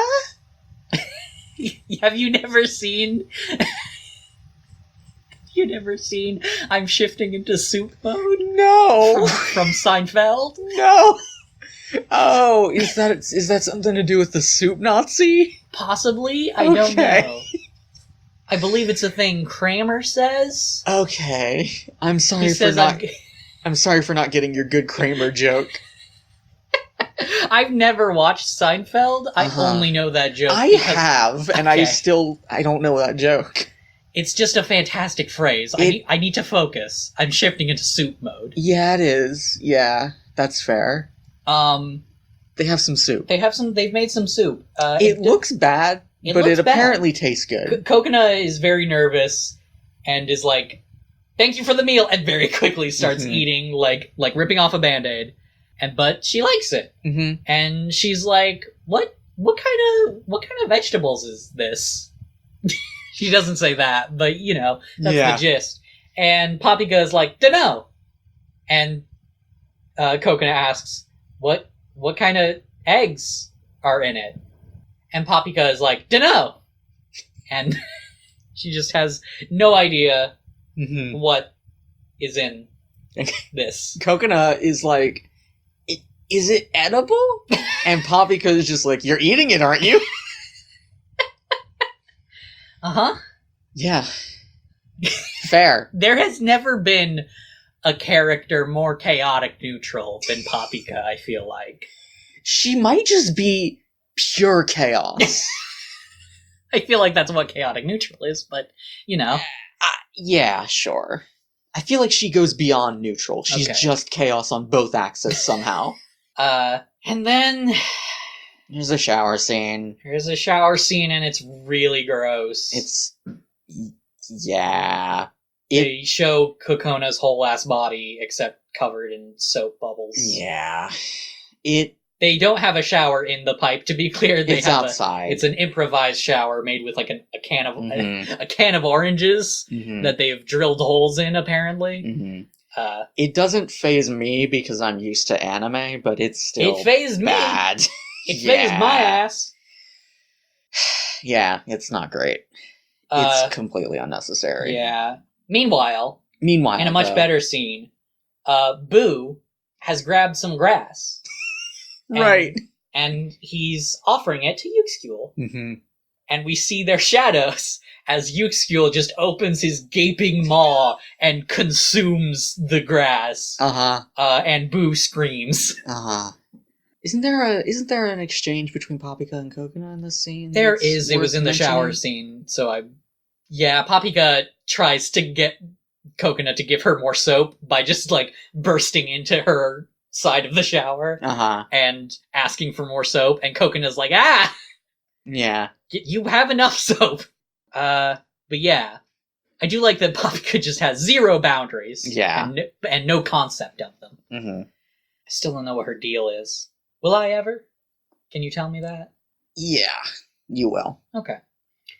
And then it's night, and they sleep, and Papika sleeps in the nude, but is covered by a fairly adequate amount of blankets. Yeah. Coconut is still in her pajamas, and she seems to be having trouble sleeping, and she goes outside and pets Yuxkuel. And Papika also wakes up and sort of watches her from the pipe. And then it's morning. Cut to morning. Their sleepover has been a fucking camp out. Papika points out to an off-screen Coconut, we don't have school today, right? And we see that Coconut has changed into her school uniform. And Coconut says, technically we're still at school. And I love that, contrary to Papika, Coconut is the most lawful. There is none more lawful than Coconut. And Papika is like, okay, and changes into her own school uniform as well. And then says that they should catch breakfast. And Coconut is worried that it's going to be eggs again. And Papika is like, nope. And that fucking smash cut to them surfing over the ocean as Papika screams, fish! They surf by some dolphins. They're hovering over the ocean, technically. Sure. But they are on the surfboard. So. Right. They're also, There's nothing for miles. Yes, they are going to an island. Uh-huh. And Papika, we cut to the island after Coconut is very scared on the hoverboard. Mm-hmm. And Papika is wading into the water, sort of almost waist deep. It's a nice little detail. They have her skirt is like tied up so it doesn't get wet. Yeah. And she's wading in the water trying to catch a fish with her bare hands. Like she's big into Breath of the Wild. Gotta throw some bombs in there. Gotta throw some bombs. I love that Breath of the Wild. I'm sorry. I love that Breath of the Wild is a game about the majesty of nature and the dangers of drone warfare, and also a game that mechanically encourages you to engage in bomb fishing. Yeah. Just chuck some fucking dynamite in that river. And yeah. If you know. Yeah. If it dies, it dies. If it dies, it dies. And it's your food now. Yeah. Papika's fish has one. She has one. She has a hardy bass. That she lifts up out of the water, and it's very big. She's a very strong girl. But then she drops it in shock. I should say also, Coconut is just on the beach of this island because she doesn't want to engage with this. Papika drops the fish in shock because her hover surfer is gone. That's what she calls it, also. Yeah, hover surfer. And she sort of scrambles onto the beach and looks around in panic for it. And they see a glint out in the ocean. And they see the hover surfer in the middle of the ocean. And it just gets consumed by the waves. Yep. Poseidon has taken himself a hover surfer now. He's gonna do some sick tricks. Yeah. He's gonna record some sweet vines. Except it's a hover surfer. So he's gonna be in the sky, and that's Zeus's territory, so he's gonna zap him right out of the fucking that's true. air. If we talk about Greek gods on this podcast one more time, I say to myself, who is the one who initiates this every time. But yeah, so they're on an uninhabited island. It does have a lighthouse on it, but... Yeah, but Papika says it's completely uninhabited. Yep. She's like, yeah, it's a secret island. And Coconut suggests that they just fly on Boo, but Boo is like, nah. And Coconut is like, please, I have a test coming up. And I love that that's what she's concerned about. And Papika just sees a plane and just yells, hey! Hey! Hey! Hey! Yeah, As Coconut is just like, oh my god. And yeah, they're stuck. They are stuck. They're just stuck on this. This is, Wherever You Are. Yep. That's not the name of that episode, is it? I don't remember what the name just of that let island yourself is. Just be wherever you are. It's the Watermelon Steven Island, but... Right, but that's not the episode. Anyway, we can't talk about Sailor Moon? We can't talk about Steven Universe on this podcast. So yeah, their stomachs are growling. They're just on the beach now. They're hanging out on the beach, and their stomachs are growling. And Papika does not see that as a problem.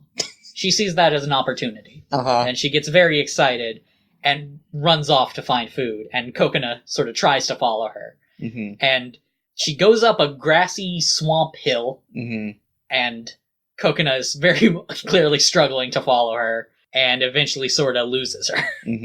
And Coconut is now lost. And also ends up outside of this grassy knoll and into a deeply haunted forest. Yeah, Yeah. These are... You've heard of a spooky tree. Have I? These are a lot of them. Okay. Yeah, Baba Yaga definitely lives in these woods. Absolutely. Or Yubaba. Or Yubaba. Well, no, Zaniba lives in the swamp. Yes, exactly. So Coconut is hungry still, and sort of climbs up a tree and is struggling to grab some fruit out of the tree. And she grabs it and falls. And just squishes it in her hand. Yep, and she's all covered in dirt and mud and shit now. and she's got no food, Mm-hmm. and she's just sad. Mm-hmm. But then Paprika is here. Yeah. She bursts up out of the woods. And she's like, hey, I got you food. And just hands her a little blue fruit. Mm-hmm. And Coconut starts to eat it. And is like, I tried to grab one of the red ones. And Paprika is immediately like, no, the red ones are no good. It burns your tongue. And Coconut is sort of impressed. Mm-hmm.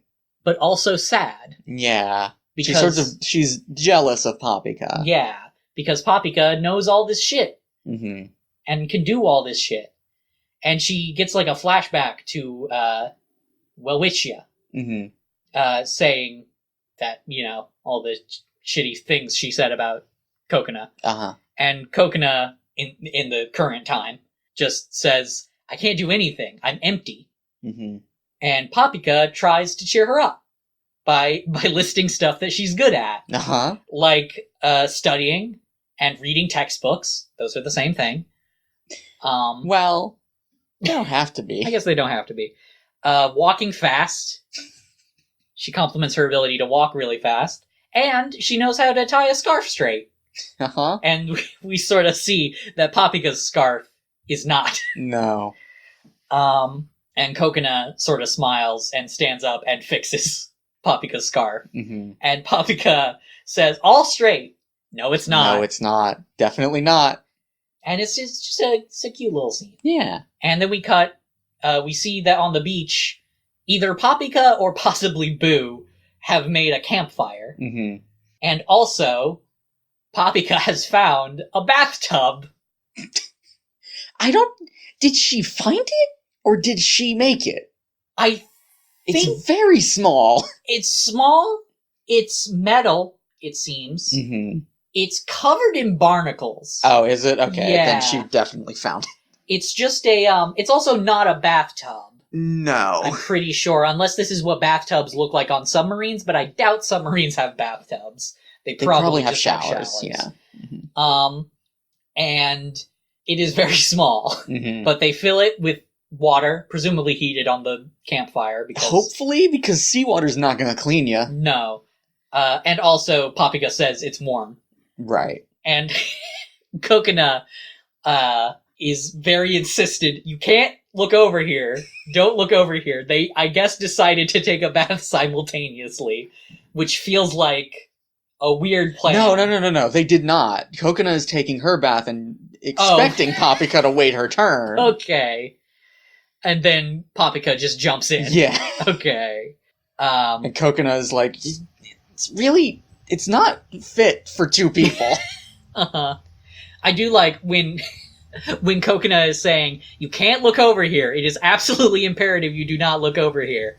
And Paprika is very disappointedly like, I know. And then the bathtub starts leaking. Yeah. And they start trying desperately to cover up the holes. Mm-hmm. And I think they tip it over and just spill out. Yeah. Meanwhile, in the background, Boo and Yuxul are just hanging out. It's kind of cute. Mm-hmm.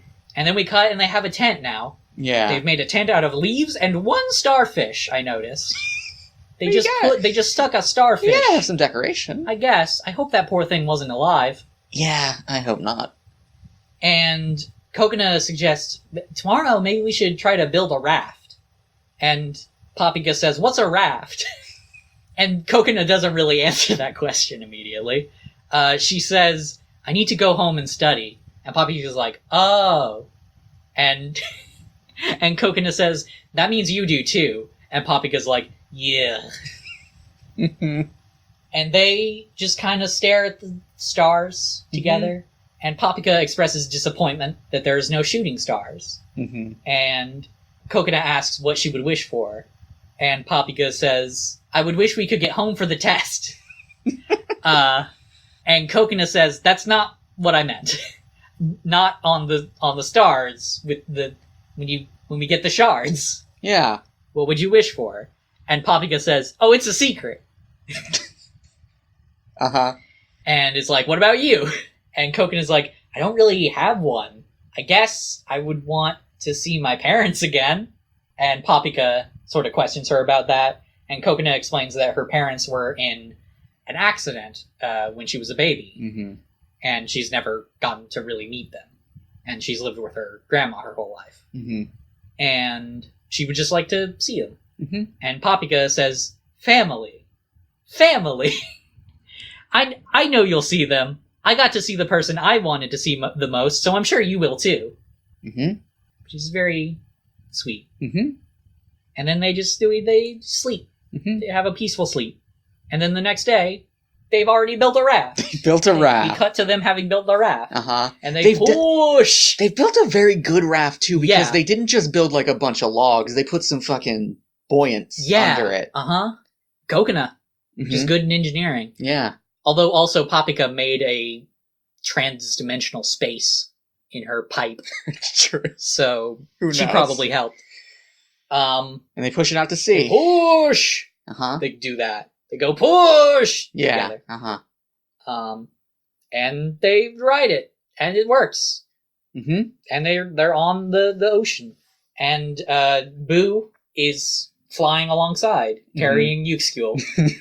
And then the sun gets eclipsed. Yeah. And they fall into it. Yep. They fall out of the ocean into the sun. Mm-hmm. And Boo, or the voice of whatever voice is in Boo, goes, approaching pure illusion. Mm-hmm. And then we cut to the lab. Uh-huh. Where Hidaka is like, it's here! It's here! And Sayuri says, impedance level down. They've begun to resonate. Mm-hmm. And then we get another cut to the twins, who are playing rock, paper, scissors. Uh-huh. And the boy, I believe, does scissors, and the girl uses her cast arm. Uh-huh. And it's very funny. But they hear a beeping noise, alerting them to something. And then we cut somewhere else, and we see Yayaka petting a cat. Uh-huh. And it's very cute. But Yayaka also hears the beeping. And then we cut back to our heroines, and they are traveling through the fucking rainbow time vortex. And Papika grabs onto Coconut and says she won't let go. And Coconut makes her swear. And Papika pinky promises. She just says pinky promise. They don't do a physical pinky promise. But she says pinky promise. And says, pinky promise cross my heart, okay? And she's very intent on getting Coconut to, believe her. And Coconut's smiling this whole time. And Papika says, let's try not to get separated ever again. And the credits roll. Yeah. And there's no after credit scene. No. Just the next time on. Which is, it's the voice of Senpai. Saying, next time on Flip Flappers, pure echo. Look forward to it. And Papika says, she said it like normal. And Coconut says, that's Senpai for you. So yeah. There's a lot in these episodes. There's a lot in these episodes, and a lot that I don't like. That's fair. It's really interesting to me to look at the shower scene compared to the bath scene. Because the bath scene is good. Yes. And not offensive. Yeah. And the shower scene is the shower scene could have been good. Yeah. But they just didn't need There's a it. lingering panning shot. And it's bad. That is really bad, especially given the transformation sequence in the previous episode. Yeah. Yeah. I do want to point out, you did say the lead director of this is a guy? I believe so, yes. Okay. Yeah. So that, unfortunately, tracks.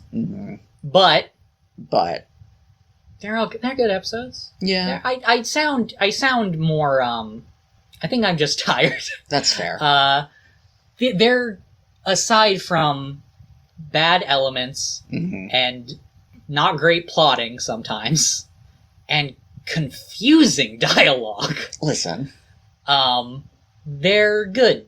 I could watch an entire show set in the setting of Pure Illusion in the last episode, or the second episode, or the third episode? The first one we did now. Episode 3. Episode 3. Pure XLR. Pure XLR. I could watch an entire show that is just in that setting, with these cute little ceramic Jawas and the Skeletor Mad Max men. And their, like, society on this dune-ass planet. Mm-hmm. And the second episode is really good. Mm-hmm. I really like how it structures, like, Kokona becoming more open to Papika and trying to, like they say, resonate with her. Like, they start actually working together very well. It is weird to me that they would introduce the transformation sequences before that happens. Yeah, okay, so... It's the Gung-Ho Potatoes. The Gung-Ho Potatoes did it. That is not a thing. That's a thing that the, I think it's in the art book, they said that... So they said a few things in the art book about that transformation sequence in episode 3. Okay. 1, the Gung-Ho Potatoes got them really peppy, so they were ready to transform. Okay. 2, they aren't actually called Pure Blade and Pure Barrier. That's just the thing they said because the potatoes got them hype. What? I don't know. Okay.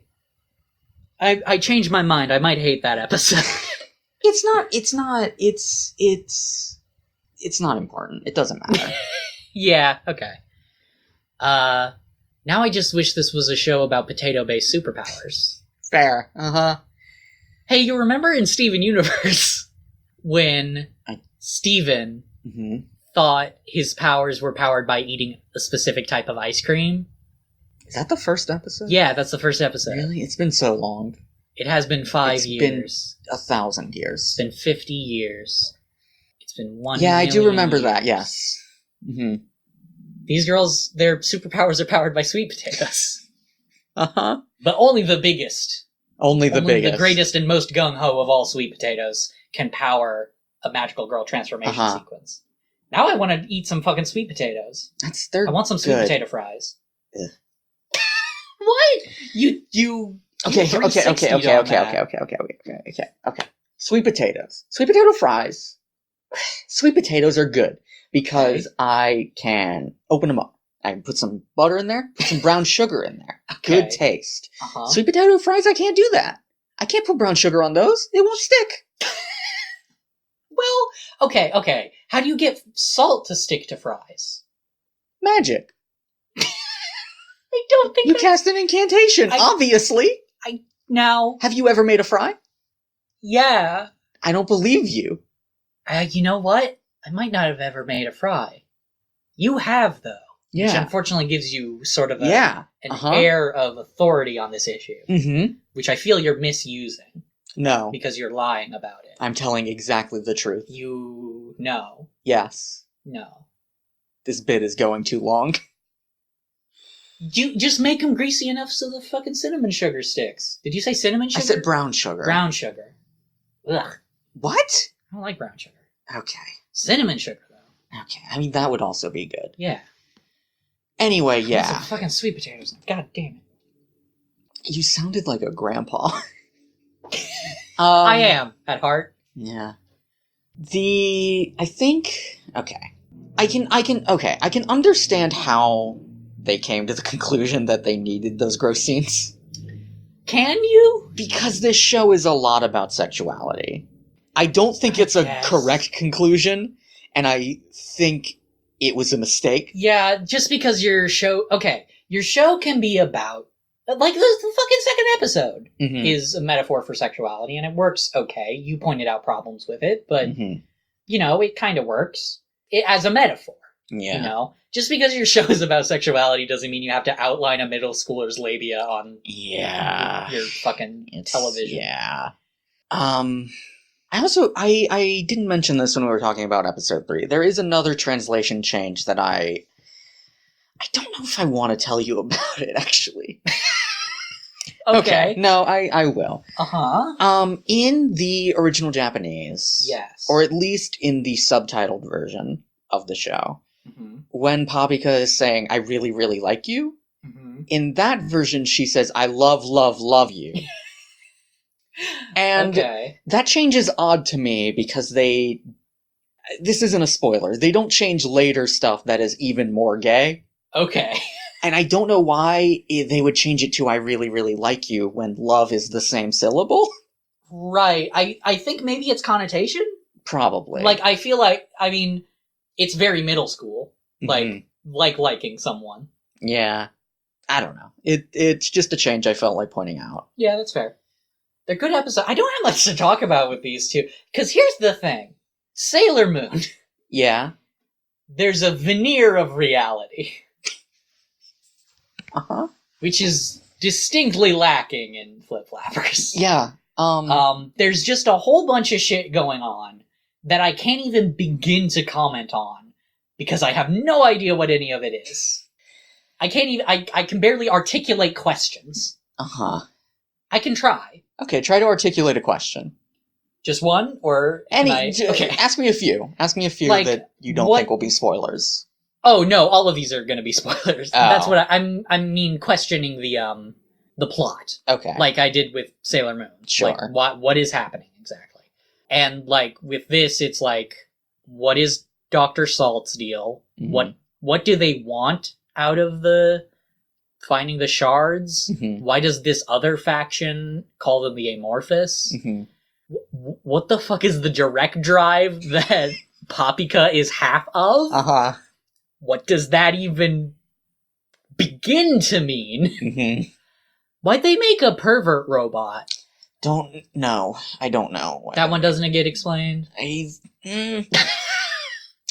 Actually, hang on. Pervert cyborg. Because he's got a brain in him. I guess he is technically a cyborg because he does have some organic component. Yeah. I don't know. And what's the deal with that? Like, who did Hideka make him? Did Salt make him? What is Salt a doctor of? What's his doctorate in? Who made Boo is answered at some point. Okay. I can tell you that. Okay. Where are these other robots? Why both factions got robots, but one's got a shitty little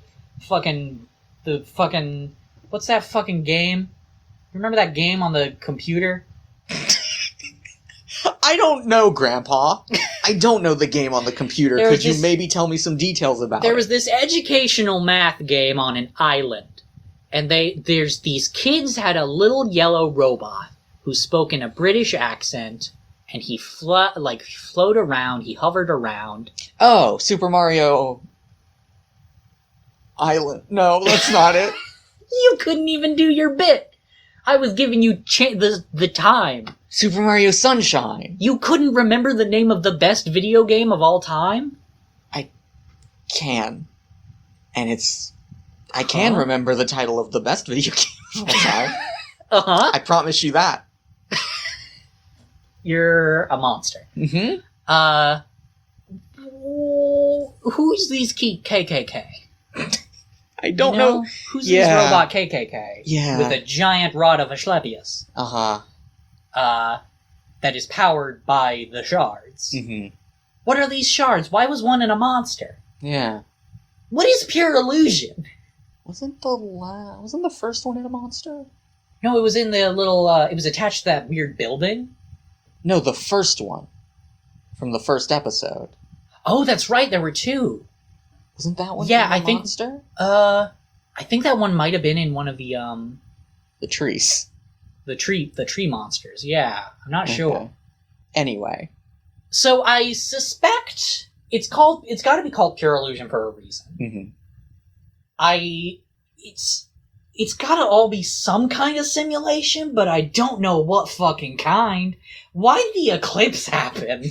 Well, the eclipse was because of their they resonated so hard they just went into Pure Illusion immediately. Yeah. Without even being in like a dark spot. Unless that eclipse was natural and they just became the dark spot. Maybe the eclipse happened naturally and it just because they were resonating. I never noticed that all the times they go into I never noticed that all the times they go into Pure Illusion they're in the dark. Yeah. Huh. Okay. And there's even in the first episode when they splash down into the pipe, it splashes out that dark stuff. Right, yeah, so maybe because of the eclipse, that was how they entered pure illusion. Okay. And also something's here. Hideka said something is here. It's here. Yeah. I don't remember what that line is about. And also the other group are other sort of shard hunters or shunters. No. What's wrong? Nothing. It's fine. You don't like my Ernest Klein ass writing? Oh, Yayaka is way too cool to be a fucking gunter. That's fair. Also, it's probably racist to associate any Japanese media with Ready Player One in the slightest. Yeah, exactly. But yeah, the other shard hunters, they seem to get some kind of beep beep. Yeah. They fucking call me, beat me if you want to reach me. Yeah. When the other two plus entered pure Boo illusion. and Yuxul entered pure illusion totally by accident. Yeah.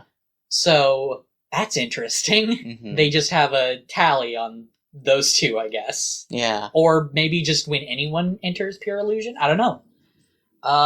It's weird. Yeah. It's a weird ass show. I think I'm liking it. There's just some little moments that are... Yeah, I don't think there are...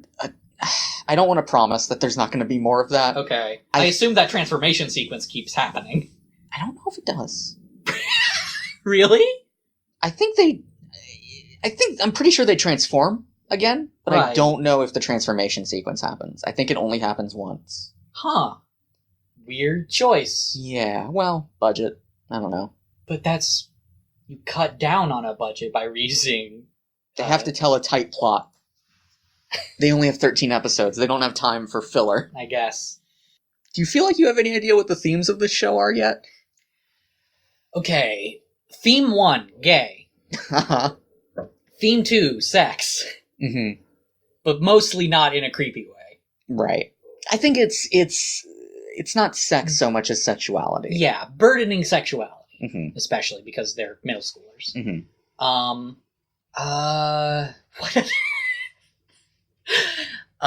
Those are the themes I pick up from every show I've ever watched, so I don't... I feel like we've gotten some hints of what's Kokona's kind of conflict. Yes, she is reserved. Unadventurous. Yeah.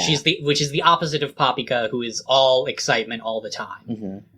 And it's probably balancing those two out is, like, a theme. Yeah. Like, making them resonate. Again, like, just in that last episode, like, Kokona has to deal with some wild shit, and also Papika has to sort of accommodate for Kokona and not run past her. Friendship, not in, like, a gal pal way, but, like, you know, in addition to the gay. Yeah. Robots. Sweet potatoes. I don't think that's a theme. Self-doubt? Yeah. Probably. Because, like, I think Kokona clearly has a lot of that. Probably, like, I think it probably... Kokona seems to be our viewpoint character. Yeah. Again, Papika is a manic pixie dream girl. So I feel like Kokona is probably the one who's going to get most of the arc. Not that Papika won't have an arc. Like, maybe she will, maybe she won't. She could just be a static character and work well the whole way through. I don't know. But with Kokona's thing being, like, in the first episode, being unable to decide what she wants to do in life. Yeah, I imagine that's going to be a major theme, like, decisiveness and also finding personal meaning, probably, to stop being empty, or stop feeling empty. So, yeah. Okay.